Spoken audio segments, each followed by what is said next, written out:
अति सर्वर्थ वर्जते, अति होना भी बेकार होता है। 2026 में वास्तु हमें किस तरीके से इम्पैक्ट कर सकता है? वास्तु का अर्थ क्या है? वास जमा अस्तु, वास करने का स्थान। तो इसका रिलेशन किसी भी मंथ, किसी भी ईयर, किसी भी डेट से नहीं होता।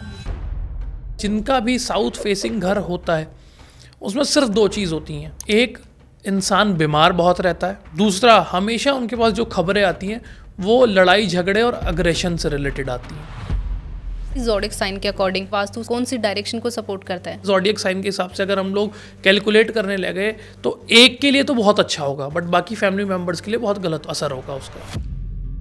किचन का अर्थ है साउथ टू ईस्ट डायरेक्शन। अगर आप वहां बैठ के खाना खाना शुरू करेंगे तो आपके जो शुक्र से रिलेटेड प्रॉब्लम्स हैं वो दूर होंगी।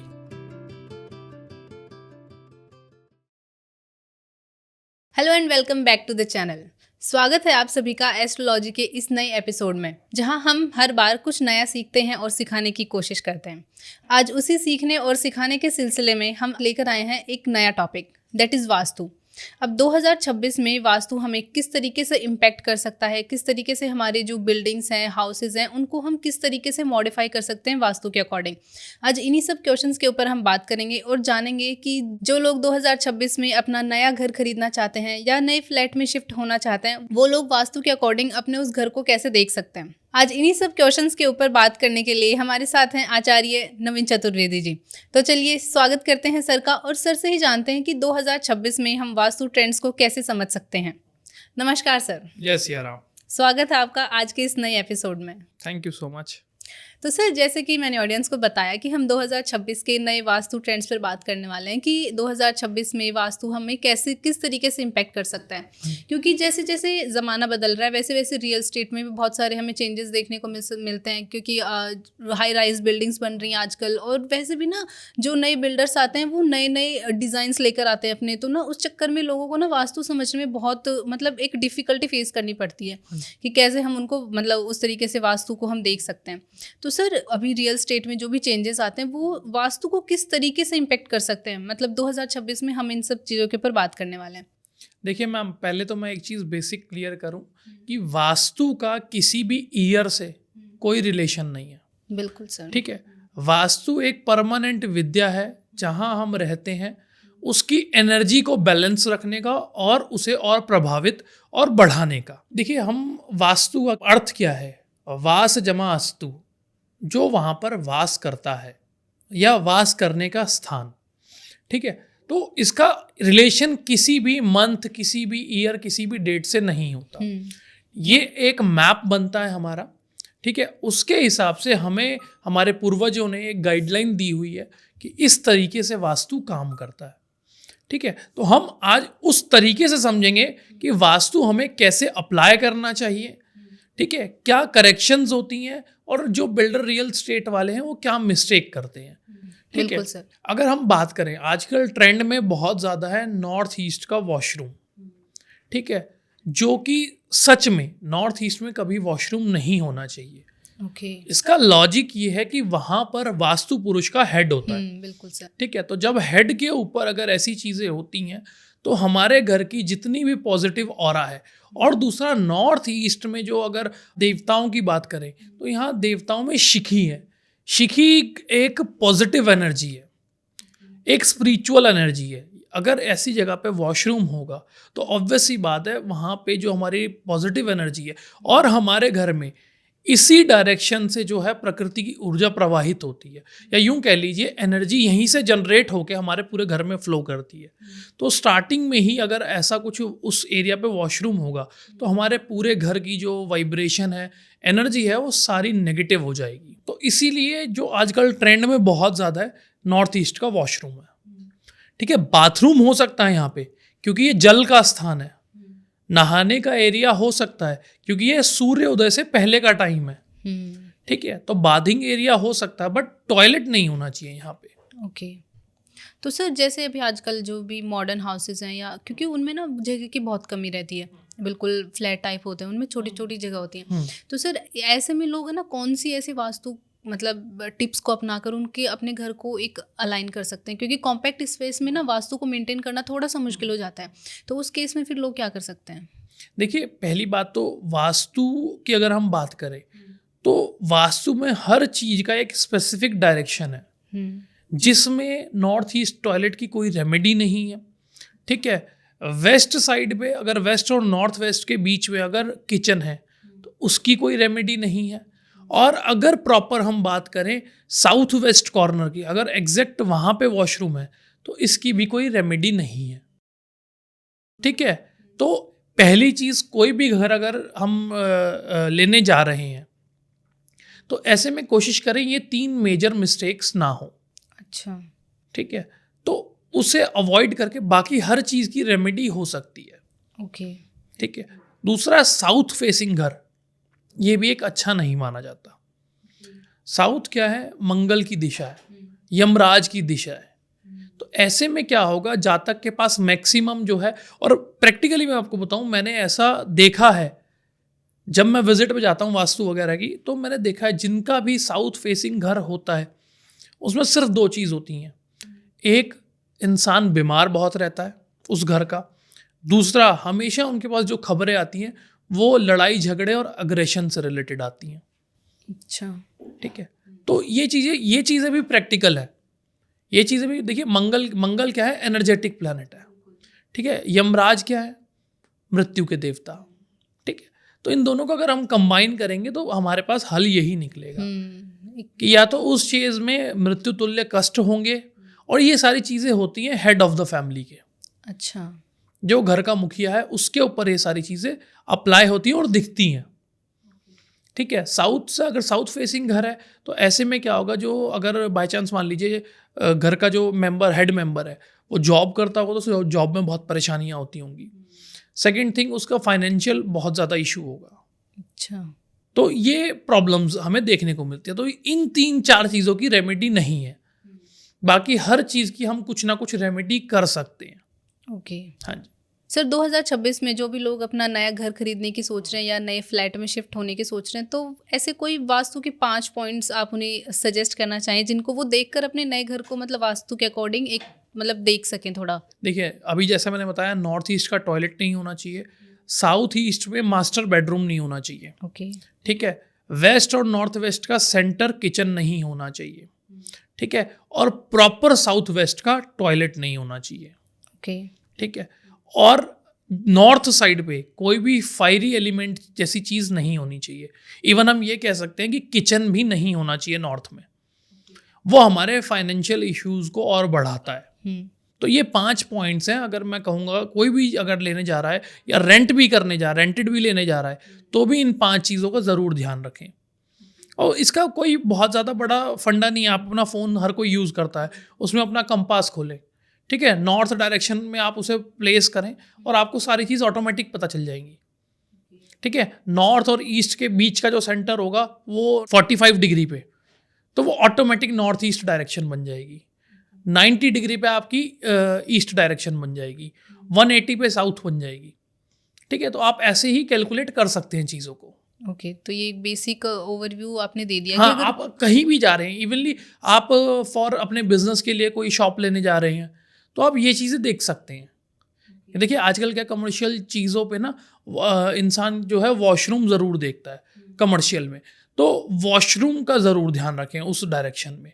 और नॉर्थ ईस्ट में किसी भी तरीके की कोई डिस्टर्बेंस या कोई ऐसी पाइपलाइन ना हो जो टॉयलेट वगैरह से रिलेटेड हो। बस ये 2 चीज़ों का कमर्शियल बेस पे ध्यान रखना चाहिए। ओके। तो सर, जैसे मैंने अभी इंट्रो में हमारी ऑडियंस को बताया था कि रियल स्टेट में ना आजकल लोग मतलब नए नए ट्रेंड्स लेकर आ रहे हैं, नए नए मतलब आइडियाज़ घर में लेकर आ रहे हैं, क्योंकि फिर उनसे क्या होता है ना कि ऑडियंस को या मतलब जो भी लोग घर खरीदने चाहते हैं उनको थोड़ी मुश्किल होती है घर को मतलब उस तरीके से वास्तु उसमें देखने में। तो सर, रियल स्टेट के जो बिल्डर्स हैं वो कौन सी ऐसे मतलब डिज़ाइंस उसमें लेकर आ रहे हैं जिसकी वजह से एक उन्हें वास्तु को फाइंड करने में थोड़ी मुश्किल हो रही है, तो वो हम एक पर्सन होता है वो कैसे देख सकता है उस चीज़ को? सबसे ज़्यादा मेजर अगर मैं इश्यूज़ की बात करूं तो किचन तो उन्होंने हर जगह देख लिया कि भाई साउथ ईस्ट डायरेक्शन में होना चाहिए, तो उन्होंने किचन साउथ ईस्ट में दे दी, बट जस्ट किचन के साथ में डाइनिंग एरिया दे दिया, जो कि हमारे घर में हमारे ब्रह्म स्थान को ख़राब करेगा। ठीक है, और हालांकि ब्रह्म स्थान अगर आपने पुराने टाइम में देखा होगा और इवनली सीरियल्स वगैरह में भी, तो जो घर का सेंटर होता था ना, यहाँ तो उस पर जाल बना दिया जाता था कि लोग यहाँ से चढ़े उतरे नहीं, ठीक है, सनलाइट आती रहे प्रॉपर। दूसरा क्या है, या तुलसी का पौधा उस सेंटर में लगा देते थे, जिससे कि उस घर का सेंटर जो है वो एक्चुअल में है क्या, वो हमारा मर्म स्थान है। वास्तु पुरुष का नेवल पॉइंट है वो। नेवल पॉइंट सबसे कमज़ोर पॉइंट होता है, क्योंकि यहाँ पे पूरी नसों का गुच्छा वगैरह हमारा पूरा यही होता है, बोन मैरो वगैरह सब यही है, ठीक है। तो ऐसे में क्या होगा, अगर यहाँ पे वॉकिंग ज़्यादा बढ़ेगी या कोई हैवी चीज़ हम रखेंगे, तो ऐसे में वो एनर्जी जो है डिस्टर्ब होगी। ओके। तो मेजर इश्यूज वो ये आजकल देखने को मिलते हैं नए फ्लैट्स वगैरह में। अगर मैं बात करूँ तो डाइनिंग एरिया जस्ट किचन के साथ में देना, ठीक है, क्योंकि वो ना डाइनिंग एरिया का पर्टिकुलर वेस्ट डायरेक्शन में एक प्लेस है, ओके। ठीक है, डाइनिंग एरिया वहाँ होना चाहिए। अगर वहाँ बैठ के हम लोग खाना खाते हैं तो वो जो खाना हम खा रहे हैं वो हमें शक्ति प्रदान करेगा। बीमारी और बाकी जगह अगर हम बैठ के खाते हैं तो ऐसे में वहाँ पे 45 देवी देवता है, वास्तु में हमारे 45 देवी देवता है। तो वो क्या है, हर देवी देवता के अलग अलग कैरेक्टरिस्टिक हैं। उन कैरेक्टरिस्टिक के हिसाब से हम लोगों ने, हमारे पूर्वजों ने क्या किया कि वहाँ पर पर्टिकुलर एक एरिया बनाया गया है। और मॉडर्न वास्तु के लिए भी, अगर उन्होंने पुराने टाइम पे देखिए क्या था, टॉयलेट्स नहीं होते थे, बिल्कुल, ठीक है, बट उन्होंने पर्टिकुलर एक देवी देवता के नेगेटिव इफेक्ट्स बताए हैं। अगर नेगेटिव इफेक्ट्स के पॉइंट पे अगर हम वॉशरूम बनाएंगे तो वो एक सही काम करेगा। कहते हैं ना, negative plus negative is positive, बिल्कुल, ठीक है, तो वही पॉइंट अप्लाई होता है यहाँ पे। तो ऐसे में क्या होगा, देखिए हम खाना क्यों खाते हैं, अपनी हेल्थ के लिए, हमारा स्वास्थ्य अच्छा रहे, ठीक है। अब हम उसे गलत डायरेक्शन में बैठ के या गलत डायरेक्शन में उसका एरिया बना दिया, तो ऐसे में क्या है, हमारी हेल्थ जो है डिस्टर्ब हो जाएगी। तो सबसे ज़्यादा मेजर इश्यूज ये होते हैं। दूसरा मेजर इशू ये आता है जो शाफ्ट का एरिया है, जो आजकल बिल्डर्स शाफ्ट बनाते हैं वो भी गलत जगह बना देते हैं। अच्छा। उस प्लेस को देखिए, शाफ्ट का अर्थ क्या है कि मतलब फॉर वेंटिलेशन, हवा के लिए वो एरिया बनाया गया है। तो उसमें भी इतनी सारी डिस्टर्बेंस हो जाती है किसी भी गलत डायरेक्शन में बनाने से। जैसा मैंने अभी बताया कि नॉर्थ वेस्ट और वेस्ट के बीच में जो है विष का स्थान है, अगर उस डायरेक्शन में शाफ्ट बना दी तो आपके घर में जो वाइब्रेशन है या जो एनर्जी है ना, वो उसी से रिलेटेड रहेगी। आपके घर में सुख नहीं रहने वाला। दूसरा वहाँ पे क्या है, वहाँ पे अगर हम बात करें स्थान के, पाप यक्षमा है। दूसरा कोपोहवन का स्थान है, मतलब रोगों का स्थान है, रोने धोने का स्थान है। अगर वहाँ पे एनर्जी आपके घर में अगर वहाँ से प्रवेश करेगी या वहाँ पे एक खाली स्थान या खाली स्पेस होगा, तो ऐसे में आपके घर में जो एनर्जी फ्लो करेगी शाफ्ट के थ्रू, क्योंकि शाफ्ट के साइड में जस्ट वो ऐसी विंडो या कुछ देते हैं वेंटिलेशन के लिए, तो आपके घर की जो एनर्जी है वो प्रभावित होगी और आपको नेगेटिव रिजल्ट्स देखने को मिलेंगे। ओके। तीसरा प्रॉब्लम बात करें, जो किसी भी डायरेक्शन का कटाव कर देना या एक्सटेंड कर देना, ये भी सबसे मेजर प्रॉब्लम्स है। हर डायरेक्शन का अलग अलग कटाव होने से अलग अलग रिजल्ट होता है, ठीक है। और वहीं अगर उसे एक्सटेंड करें, देखिए एक्सटेंड किसी भी चीज़ को हम तब करते हैं कि जब हमें उससे रिलेटेड एनर्जी और ज़्यादा चाहिए, ठीक है। तो अगर हम गलत चीज़ को एक्सटेंड कर देंगे तो हमारे घर में एनर्जी भी फिर वैसी रहने वाली है। ओके, तो ये कुछ मेजर चीज़ें हैं जिनको हाँ लोग अपना नया घर खरीदते समय देख सकते हैं। बिल्कुल जी। तो सर अभी अगर हम डायरेक्शन वाइज बात करें तो जैसा कि आपने बताया कि वास्तु 2026 के लिए नहीं, वो तो ऑल ओवर हमारे पूरी साल चलता है। लेकिन सर फिर भी अगर हम डायरेक्शन वाइज बात करें तो 2026 में कौन सी डायरेक्शन ऐसी हैं जिनको वास्तु सपोर्ट करता है? देखिए फिर वही बात, अगर हमसे कोरिलेट करें तो सूर्य का साल बनेगा ये, ठीक है। और सूर्य की डायरेक्शन होती है ईस्ट, ठीक है। और ईस्ट डायरेक्शन तो इवन हर टाइम एक पॉजिटिव डायरेक्शन है। क्यों? यहाँ पे जितने भी देवी देवता हैं सब के सब पॉजिटिव रिजल्ट्स दिखाने वाले हैं, चाहे वो शिखी हैं, चाहे वो जयंत हैं, चाहे वो इंद्र हैं, सूर्य हैं, ठीक है। ये सारे क्या है, एक पॉजिटिव वाइब्रेशंस हैं। तो ये डायरेक्शन ऑलवेज पॉजिटिव है, ठीक है। तो इससे क्या है, इससे आपके घर में जो ईस्ट डायरेक्शन है, देखिए सूर्य जब उदय होता है तो वो भी ईस्ट से ही होता है, ठीक है। तो एक जो एनर्जी फ्लो होगा ना, वो आपका वैसा ही होगा उस डायरेक्शन में। तो हम ईस्ट जो है सबसे ज़्यादा प्रभावित रहने वाली है। तो सर डायरेक्शन वाइज तो भी हमने बात करी, लेकिन अगर बात करें कि ज़ोडिक साइन के अकॉर्डिंग, क्योंकि ज़ोडिक साइन भी एक इंसान के लिए बहुत इंपॉर्टेंट होता है, उसका एक पार्ट होता है, तो सर ज़ोडिक साइन के अकॉर्डिंग अगर हम देखें तो फिर कौन सा ऐसा एक ज़ोडिक साइन है या फिर किन ज़ोडिक साइंस के लिए वास्तु सपोर्ट करता है, कौन सी डायरेक्शन को सपोर्ट करता है? तो सर अगर कोई ऐसा ज़ोडिक साइन है तो आप बताएं। देखिए, इससे फिर वही बात कहूँगा, ज़ोडिएक साइन का कोई रिलेशन नहीं है। यहाँ प्लैनेट्स की बात होती है, ठीक है? और ज़ोडिएक साइन जो चुना जाता है वो नक्षत्र बेस्ड है, चंद्रमा बेस्ड है, ठीक है? तो इसमें इसका कोई ऐसा रिलेशन नहीं है। देखिए, एक ही घर में पहले की अगर हम बात करें तो जॉइंट फैमिली थी, बिल्कुल। ठीक है? तो अब हर किसी के हिसाब से, ज़ोडिएक साइन के हिसाब से अगर हम लोग कैलकुलेट करने लगे तो एक के लिए तो बहुत अच्छा होगा, बट बाकी फैमिली मेंबर्स के लिए बहुत गलत असर होगा उसका, क्योंकि वहाँ की एनर्जी सिर्फ एक को प्रभावित नहीं करेगी, पूरे घर को प्रभावित करेगी। जो भी वहाँ रहता है उन सबको प्रभावित करेगी। तो ज़ोडिएक साइन के हिसाब से वास्तु सिलेक्शन कभी नहीं होता। हम ये ज़रूर कर सकते हैं कि नाम के आधार पर हम किसी को ये बता सकते हैं कि आपके लिए कौन सी डायरेक्शन आपके प्रोग्रेस के लिए अच्छी रहेगी। कि बाय चांस मान लीजिए वो कोई भी जातक अदर स्टेट में जाना चाहता है काम करने के लिए, अदर कंट्री में जाना चाहता है, अगर वो हमारे पास आए कि आप भाई हमें सजेस्ट करो कि कौन सी डायरेक्शन हमारे लिए फेवरेबल होगी, तो हम लोग वो बता सकते हैं। बट घर का वास्तु ज़ोडिएक साइन के हिसाब से कभी नहीं हो सकता। ओके, तो सर आप जैसे बता रहे हो कि ज़ोडिएक साइन के अकॉर्डिंग तो नहीं हो सकता, हम जो मेन जो हेड पर्सन होता है घर का उसकी कुंडली के अकॉर्डिंग देखते हैं। तो सर इस केस में भी तो ऐसे ही हुआ ना फिर कि हमने उस मैन हेड की कुंडली के हिसाब से देखा, तो वो तो उसको ही अलाइन होगा ना वास्तु, लेकिन फिर बाकी घर वालों की कुंडली और नहीं, मैंने कहा सिर्फ जातक को हम ये बता सकते हैं आपके लिए डायरेक्शन सूटेबल कौन सी रहेगी, ठीक है? अब अगर वो फैमिली को लेके जाता है तो अर्निंग करने वाला कौन है, अच्छा, बेसिकली उसके हिसाब से पड़ेगा। ये सिर्फ हम एक प्रोग्रेशन के लिए बता रहे हैं कि आप प्रोग्रेस करना चाहते हो तो this direction is suitable for you, ठीक है? सिर्फ इतना प्रेडिक्ट करना। अब जहाँ वो जा रहा है, कौन से घर को वो चूज कर रहा है, तो वो वहाँ पे उसके पूरे फैमिली मेंबर को अट्रैक्ट करेगी। एनर्जी वैसी ही रहेगी पूरी फैमिली मेंबर के लिए।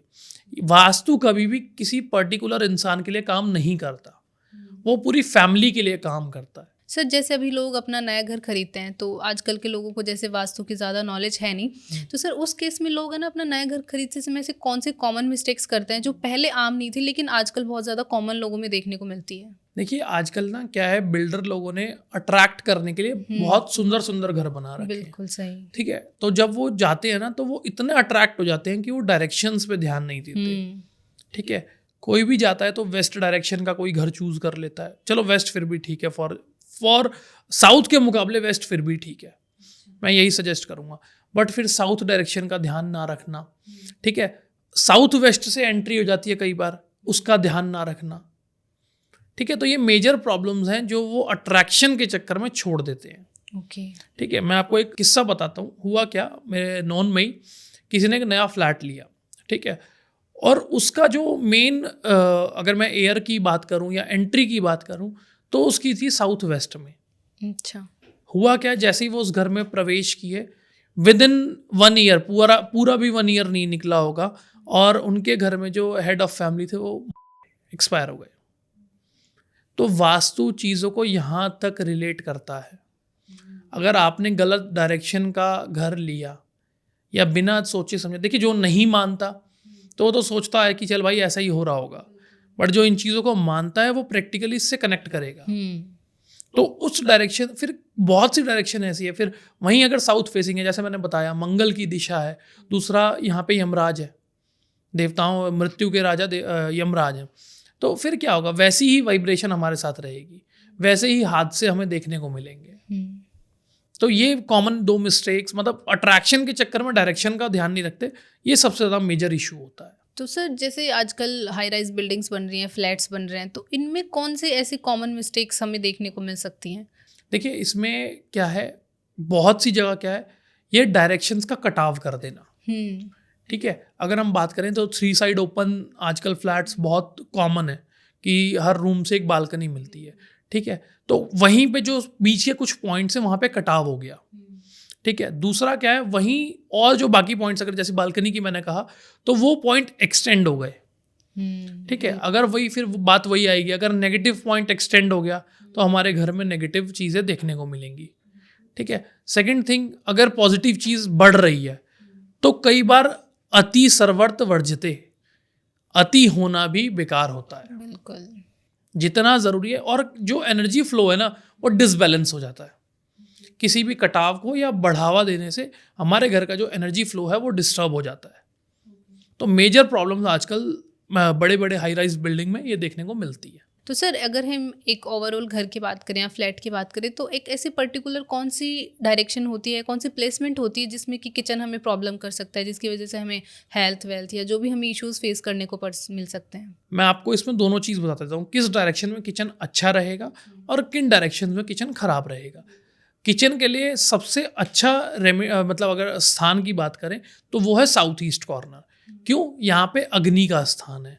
ठीक है, यहीं पर जो कहते हैं ना कि हम कच्ची चीज़ों को रख सकते हैं।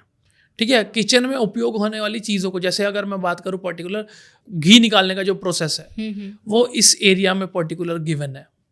अच्छा, ठीक है, तो कहीं ना कहीं हर चीज़ से रिलेटेड ये है।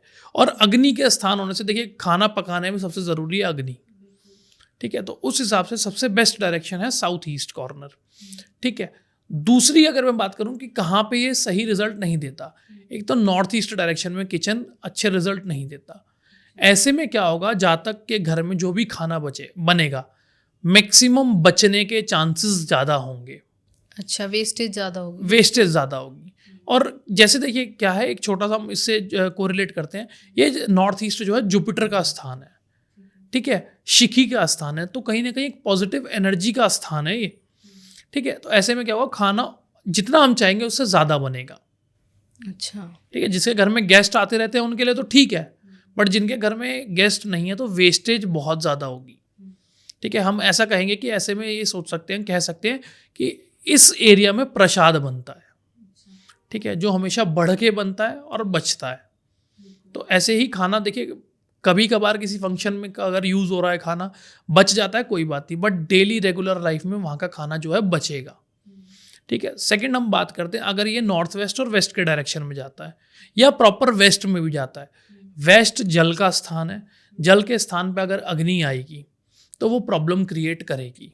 ओके, तो वो हमें क्या है, जब फायर और वाटर का मिक्सचर होगा तो ऑब्वियस सी बात है वो हमारे घर में बीमारियां देगा, क्योंकि वहां पे जस्ट उसके बराबर में रोग का स्थान है। तो वैसा ही हमें मिलेगा प्रॉब्लम देखने को। डाइनिंग एरिया में यहाँ क्लियर कर दूं, डाइनिंग एरिया क्यों वेस्ट एरिया में बेस्ट है, क्योंकि जब समुद्र मंथन हुआ तो उस टाइम पे एक पेय निकला, मतलब पीने की चीज़ निकली। ठीक है, जो कि हमें ताकत प्रदान करती है। अच्छा, ठीक है, वारुणी जिसे हम कहते हैं। अच्छा, क्या है, बहुत से लोगों ने इस हेल्दी ड्रिंक का नाम सोमरस सुनने से गलत चीज़ों से रिलेट कर रखा है। आजकल आप अगर बात करें कि भाई बहुत से लोग हैं अल्कोहल को भी इसी नाम से बुलाते हैं, तो ये चीज़ गलत है। अल्कोहल हमें हेल्थ नहीं देती, बट जब हम एक तरीके का ये काढ़ा है जो हमें हेल्थ प्रदान करता है, तो यहाँ पे डाइनिंग एरिया होना एक अच्छी बात है। किचन का होना नेगेटिव है, क्योंकि यहाँ वाटरी एलिमेंट है। ठीक है, यहाँ वायु का स्थान है। ओके, यहाँ पर वरुण देव का स्थान है।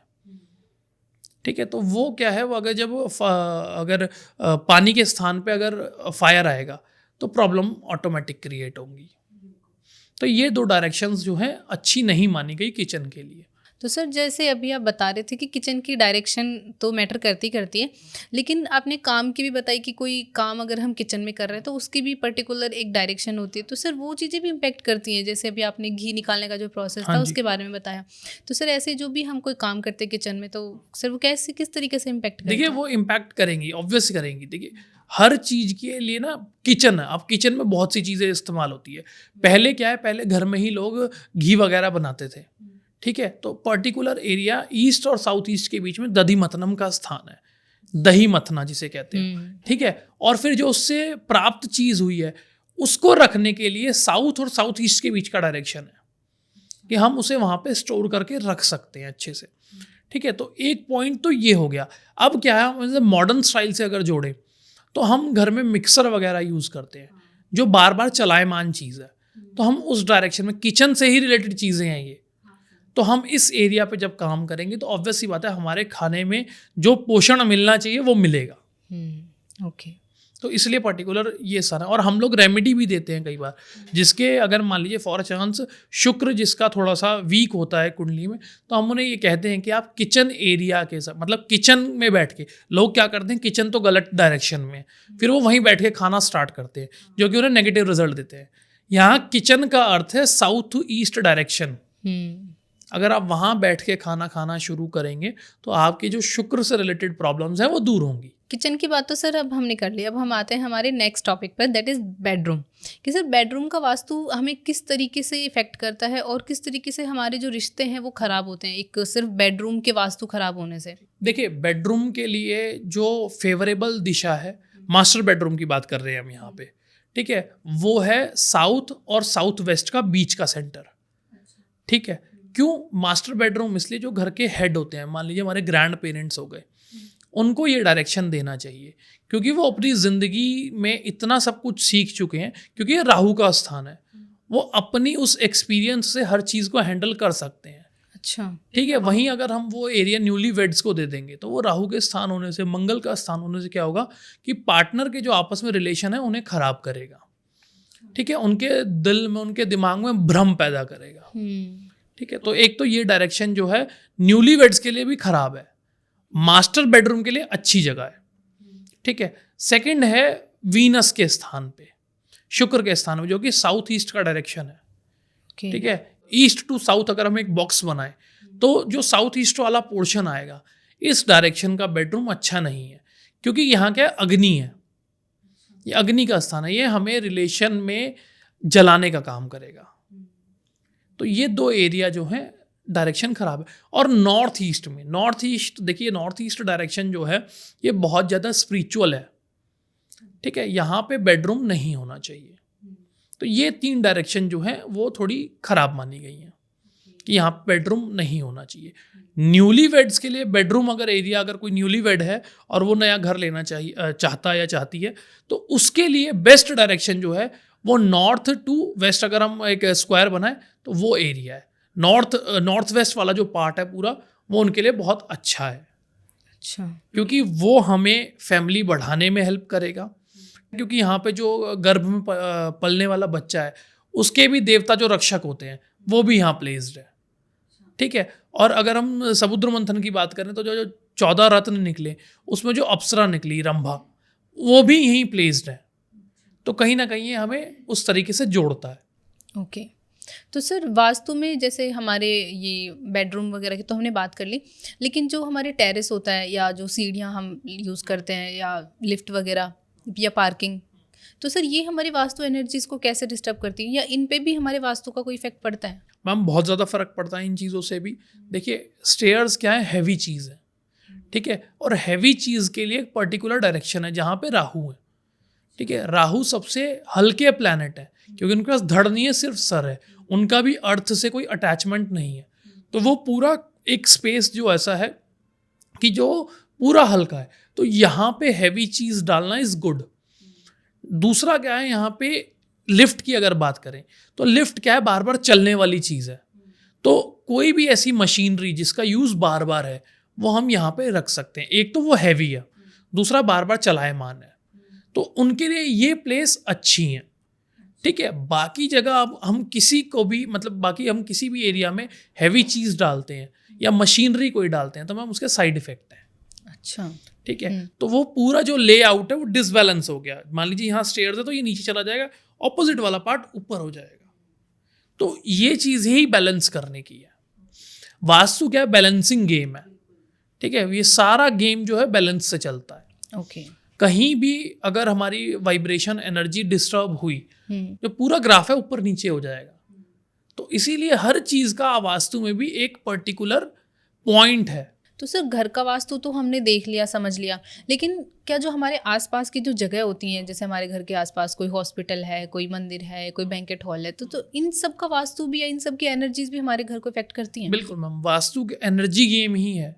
अच्छा, ठीक है, आसपास भी देखिए, पहले तो हमने अपने घर का वास्तु ओके किया, फिर सेकंड चीज़ हमें देखनी है आसपास की लोकेलिटी क्या है। ठीक है, तो जैसी लोकेलिटी होगी, वाइब्रेशन जो है हर जगह विद्यमान है, तो वैसी ही वाइब्रेशन उस पूरे एरिया की हो जाएगी। ठीक है, बाय चांस मान लीजिए आपके आसपास घर के जस्ट नियर मंदिर है, ठीक है, थोड़ा भी गैप नहीं है फॉर एग्जांपल मान लीजिए, तो आप घर पे आते हैं आराम करने के लिए, ठीक है, मंदिर में ठीक सुबह 5 बजे आरती हो जाती है, ठीक है, जो कि आपको थोड़ा डिस्टर्ब कर सकती है। उस डिस्टर्बेंस के चक्कर में आपको 2 अपराध लगेंगे, आप उल्टा सीधा भी बोलेंगे कि यार क्या परेशानी, और गलती से भी कोई चूक से भी कोई वर्ड निकल गया ना, तो वो आपका एक अपराध काउंट हो गया, ठीक है। तो मंदिर के आसपास के देखिए, जो पूरा सात्विक है उसके लिए तो जो ब्रह्म मुहूर्त में उठ गया, नहा धो लिया, उसके लिए तो एक अच्छी चीज़ है ये। बट जो एक गृहस्थी में फंसे हुए हैं, गृहस्थी में पड़े हुए हैं, लेट नाइट तक काम होता है उनका, अगर उनके साथ ये डिस्टर्बेंस होगी तो प्रॉब्लम ज़्यादा बढ़ती जाएगी, ठीक है। तो एक तो आसपास का ये हो गया। सेकंड हम बात करते हैं रोड। देखिए, कई होती है रोड जो 24 घंटे चलती हैं, फिर वही डिस्टर्बेंस मैटर करेगी, बार बार उस चीज़ को, किसी भी चीज़ को आराम नहीं मिल रहा, ठीक है, तो डिस्टर्बेंस क्रिएट हो गई, तो वैसी वाइब्रेशन वहाँ की ऑटोमेटिक हो गई, तो आपको प्रॉब्लम्स देखने को मिलेंगी। तीसरी हम बात करते हैं हॉस्पिटल वगैरह, जैसी चीज़ें आप अपने सामने देखेंगे वैसे ही प्रैक्टिकल लाइफ में आप अपना सोचेंगे।